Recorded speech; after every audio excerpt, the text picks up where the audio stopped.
Understanding superheat and subcooling is key if you want your air conditioning system running smooth without wasting cash or breaking down. So, first off, to figure out superheat, you gotta measure the temperature of the refrigerant vapor, leaving the evaporator coil, and subtract the saturation temperature at the evaporator pressure. Basically, you're checking how much the refrigerant has warmed up after it evaporated. For subcooling, you do the opposite on the condenser side. Measure how much cooler the liquid refrigerant is compared to its saturation point. These numbers help you know if your system's charged right or if there's a leak or blockage.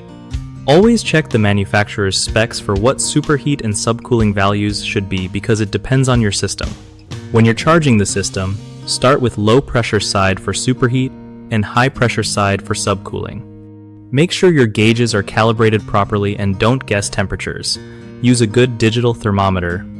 Oh, and don't forget to identify if your system uses a thermal expansion valve or a fixed orifice before charging, since that changes how you interpret superheat and subcooling.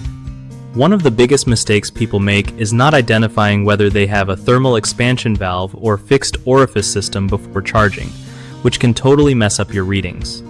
You can spot a thermal expansion valve by looking for a bulb on the evaporator coil or an external equalizer line. Fixed orifice systems won't have these. Second, many folks misread temperature and pressure data by not using the right saturation temperature from pressure charts, so always double-check those charts for your refrigerant type. Third, overcharging or undercharging due to ignoring superheat and subcooling numbers leads to poor cooling performance and can damage your compressor. Fix this by always adjusting charge based on superheat and subcooling targets.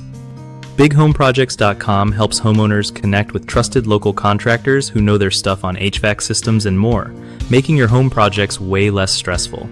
Plus, contractors get a steady stream of work from folks who really need their skills, so it's a win-win for everyone.